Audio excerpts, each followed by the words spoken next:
Hola, ¿cómo están? Bienvenidos a este video. Hoy les vamos a hablar del Bicentenario de Guatemala. Entonces empezamos.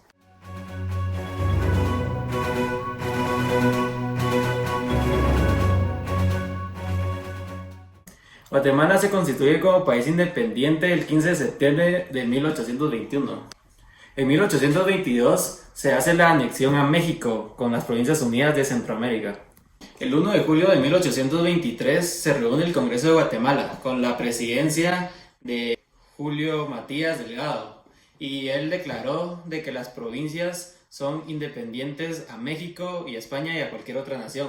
En 1824 se aprueba el decreto de la abolición de la esclavitud gracias a la propuesta del diputado Simeón Cañas.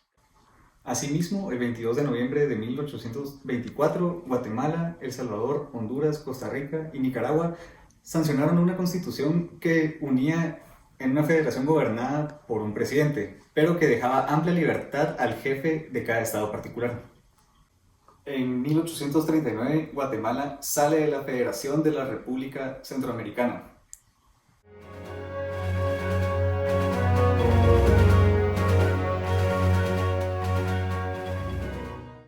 En 1847 se fundó la República de Guatemala. Guatemala fue establecida oficialmente el 21 de marzo de 1847. En 1848 fue el descubrimiento de Tikal. En 1859 Rafael Carrera cede Belice con el Tratado de Aycinena-Huayc a cambio de la construcción de una carretera.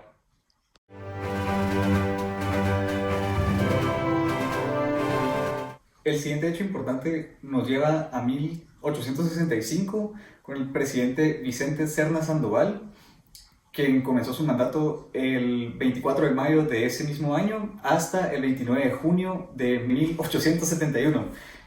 Entre los logros de su mandato destacan la introducción del telégrafo, el estudio de las líneas del ferrocarril y la construcción del puerto San José en el Pacífico.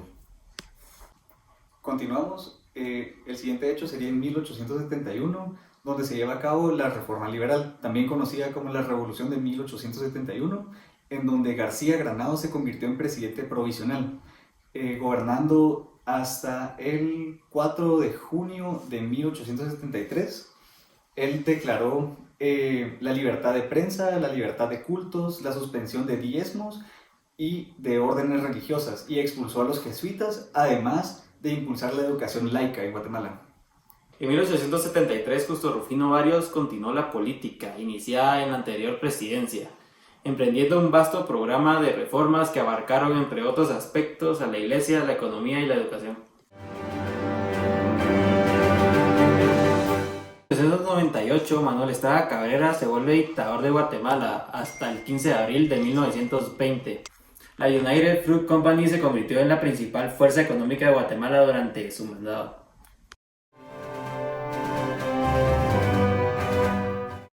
En 1906, Guatemala, El Salvador y Honduras, quienes estaban enfrentados por un conflicto por la construcción del ferrocarril guatemalteco, firman la paz finalmente. En 1921, José María Orellana queda electo como presidente de la República de Guatemala y su gobierno funda el Banco Central de Guatemala, el cual logra estabilizar la moneda y controlar el alza de los precios. En 1931, Jorge Ubico inició 12 años de dictadura. Durante su gobierno se identificaron la mayor cantidad y variedad de obras públicas: Palacio Nacional, Casa Presidencial y Palacio de Correos. En 1945, Juan José Arevalo, su filosofía de un socialismo espiritual fue en parte el motor de la creación del Ministerio de Trabajo, el Instituto Guatemalteco de Seguridad Social, conocido como el IX, y la popular colonia El Maestro. En 1954, Carlos Castillo Armas logró escapar a Honduras y desde ahí organizó las fuerzas opositoras a la política izquierdista de Arbenz. Recibió apoyo norteamericano y con el cual logra entrar al poder. En 1958, el gobierno de Idígoras Fuentes suspendió las relaciones con Cuba. Esto puede haber sido debido a la llegada de Fidel Castro al poder. Asimismo, durante su gobierno tuvo lugar el fallido levantamiento militar que marcó el inicio del conflicto armado interno. En 1960 empieza la guerra civil en Guatemala. En 1963, Enrique Peralta Zurria suspende la Constitución, disolvió la Asamblea, prohibió la actividad política, declaró ilegal el Partido Comunista. En 1978, Lucas García entra al poder. Su dictadura se considera como una de las más brutales, registrándose en este gobierno masivas masacres y represiones. En 1982, una facción militar liderada por Efraín Ríos Montt dio un golpe de estado contra el presidente todavía vigente, Lucas García. En 1986, Marco Vinicio Cerezo Arévalo, con su llegada al poder, se inicia el proceso democrático, que hasta la fecha se ha mantenido.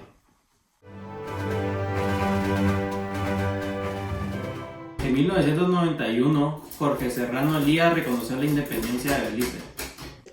En 1996, el gobierno de Álvaro Arzú se caracterizó por el desarrollo de obra pública y la privatización de algunas empresas del Estado de Guatemala.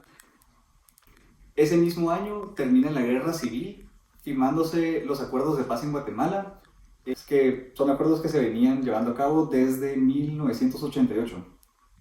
En el año 2000, Alfonso Portillo, dentro de los supuestos logros de su gobierno, se encuentran los subsidios para la construcción de viviendas populares y el impulso de la reforma educativa a la capacitación del docente. En 2008, Álvaro Colom, quien pertenece a la ideología política de la sociodemocracia como parte de su ideología, ha implementado programas de redistribución de la riqueza tales como comedores solidarios, entre otros. El hecho más destacado de esta década ocurre en el año 2015, cuando el gobierno de Otto Pérez Molina y Roxana Valdetti, a través de manifestaciones pacíficas, son obligados a renunciar al poder, un hecho que recorrió todo el mundo. Y otro hecho importante ocurre en el 2020 con la pandemia a nivel mundial del coronavirus que llega a Guatemala el 13 de marzo del 2020.